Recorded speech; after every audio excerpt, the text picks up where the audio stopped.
ازيكم يا شباب؟ عاملين ايه؟ يا رب تكونوا بخير وبأحسن حال. طبعا كلنا عارفين كل ما بيقرب الديدلاين كل ما بيزيد القلق والخوف عندنا، والواحد يمسك التليفون يقعد نص ساعة يختار في التشكيلة، وبعد ما يقعد نص ساعة ولا ساعة الا ربع يقول خلاص هي دي احسن تشكيلة انا هبدأ بيها الموسم وانا مقتنع بالتشكيلة دي. يقفل التليفون مفيش ربع ساعة وحاجة تلعب في دماغه ويقول لك لا التشكيلة فيها حاجة ناقصة، خليني ادخل اشوف انا التشكيلة احسن. صدقني مش انت لوحدك اللي عندك الاحساس ده، لا كلنا عندنا نفس الاحساس وكلنا عندنا نفس الظروف. كلنا بنحط التشكيلة ونيجي بعد نص ساعة نحس ان هي لسه فيها حاجة ناقصة، ندخل على اللعبة من جديد، نقعد نص ساعة جديدة نغير ونقفل التليفون وهكذا. صدقني لو قعدت من هنا لمدة اسبوع هو نفس الاحساس وهي نفس الطريقة مش هتتغير، لان المشكلة فعلا ان اللعبة فيها حاجة ناقصة. كل ما بنحط تشكيل مش قادرين نوصل للتشكيل المثالي. لو حطينا صلاح تبص تلاقي التشكيلة باظت. طيب لو شلنا صلاح وحطينا مثلا ساكا مع سون برضو تحس ان التشكيلة ناقصة. طب ازاي هدخل من غير صلاح؟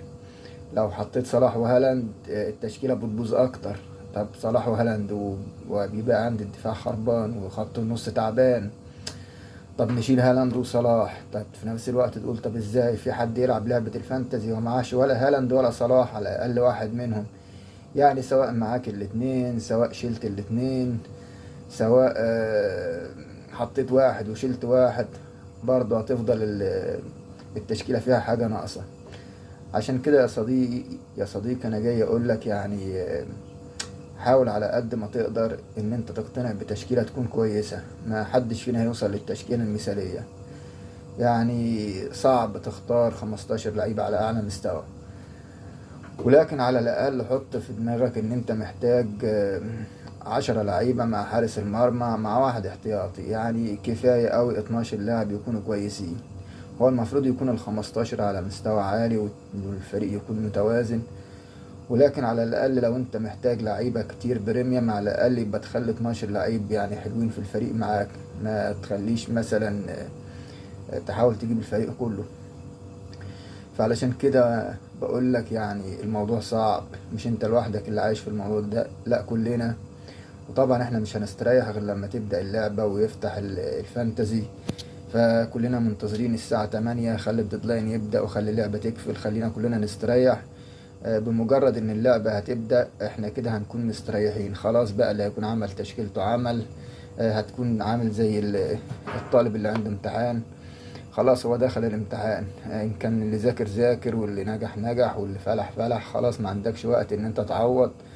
فعلشان كده يا ريت اللعبة تبدأ، خلينا نخلص من المشكلة اللي احنا فيها، لان بعد كده المباريات اللي جاية ما بيبقاش فيها نفس الحيرة. بتبقى بس محتاج لاعب او اتنين تغيرهم في فريقك وده بيكون سهل، كمان بتكون الرؤية وضحت قدامنا كلنا. بتكون ظهرت اللعيبة الأساسية، اللعيبة اللي مستواها كويس، اللعيبة اللي مستواها تعبان، فبتكون العملية أسهل شوية من الوضع اللي احنا فيه دلوقتي.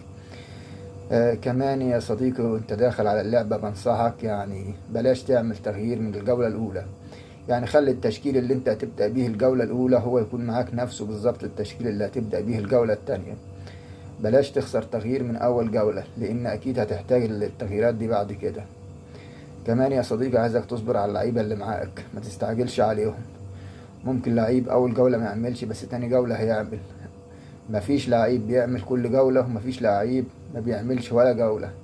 يعني استحالة هالاند اللي هو أحسن واحد أو صلاح إن هم كل جولة هيعملوا حاجة، لا ما تنتظرش منهم كده. عادي يعني خليك متقبل الموضوع. ممكن هالاند يعمل المباراة دي المباراة اللي بعدها ما يعملش، المباراة اللي وراها بيكسر الدنيا. صلاح نفس الكلام، ممكن مباراة ما يحرزش أهداف يجي المباراة اللي بعدها أسيست وجون وأحسن لاعب في المباراة. فأنت كمان لازم تكون مقتنع بكده، مش كل اللعيبة هتعمل كل حاجة. يعني استحالة ال11 لاعب اللي انت هتبدأ بيهم كلهم هيحرزوا اهداف واسيستات وهياخدوا بونص. طبعا مفيش كده خالص. يعني انت لازم تكون عامل ان المفروض بس على الاقل انت محتاج 6 او 7 يعملوا حاجة، ومش مشكلة لو 3 او 4 طلعوا بلانك، لان ده موضوع بيحصل كل سنة وبيحصل عندنا كلنا. فانت لو نظرت الموضوع من الناحية دي ان انا محتاج 6 7 لعيبة بس يعملوا حاجة كويسة، فانت هتكون يعني يعني سهل ان انت تختار تشكيلتك. فزي ما بقول لك اختار 6 7 يكونوا كويسين، انت عارف انهم هيعملوا حاجة. الاربعة التانيين عمل بلانك مش هينزلوك في الترتيب، لان كل الناس هتكون زيك. استحالة كل الناس ال15 لعيب اللي عندها هيعمل حاجة، او ال11 لعيب اللي في الملعب اللي هم اختارهم هيعملوا حاجة. لازم فيهم 2 3 بلانك، فيهم مهاجمين مش هيحرزوا اهداف، فيهم لعيبة خط نص مش هتعمل حاجة، في مدافعين هيدخل فيهم اهداف هيطلعوا بنقطتين، وفي كمان احيانا حارس او مدافع بياخد انذار فبيطلع بنقطة واحدة. فزيك زي باقي الناس، ما تقلقش يعني، ما تخافش تقول اشمعنى انا اللي عندي 3 4 بلانك. لا، انت لو دخلت بعد نهاية الجولة وبصيت على كل الناس هتلاقي كل الناس يعني تقريبا زي بعض، بس مجموعة قليلة هي اللي بتتفوق، ودي اللي بيكون طبعا مع الحظ والتوفيق اللي من عند ربنا. لان كلنا طبعا بنختار احسن اختيارات، ان كنت انت او انا او غيرك او غيري، كلنا بنختار طبعا تشكيلة كويسة، ولكن الامر كله بيرجع في الاخر للتوفيق بتاع ربنا. لا انت تقدر تعرف مين اللي هيحرز الاهداف، مين اللي هيتألق، ولا انا اقدر اعرف مين اللي هيعمل كلين شيت. كلها مجرد توقعات، لكن توقعات مش مضمونة، توقعات بس على اساس ان دي فرق قوية ودي فرق ضعيفة. لكن احيانا الفرق الضعيفة زي ما بنشوف بتحرز الاهداف وبتتألق. لكن انا زي ما بقول لك، على الاقل حاول ان انت تختار تشكيلة كويسة، وما تحطش نفسك في حيرة، وبلاش تقعد اليوم كله قلقان وخايف. هو كل التشكيلات تقريبا هتكون يعني قريبة من بعض، وكل التشكيلات ان شاء الله هتجيب نقط. ممكن بس فريق يفرق عن فريق، وممكن مثلا انت يعني تجيب 50 غيرك هيجيب 40، في ناس تانية هتجيب 60 نقطة، واحيانا ممكن تجيب 90 نقطة. كل اللي انا عايز اوصله لك ما تقلقش، واللي مش هتعرف تعوضه الجولة دي سهل تعوضه الجولة التانية. لان انت ممكن الجولة دي تجيب 50 وغيرك يجيب 60، بس تيجي انت الجولة اللي بعدها انت تجيب 70 وغيرك يجيب 40، وهكذا. كل جولة لها نقاط، وكل جولة لها حسابات، وكل جولة بتختلف عن التانية. فأنا جاي أطمنك وأقول لك ما تقلقش. أنت راجل هتلعب 40 جولة، دوري وكاس ومباريات كتيرة.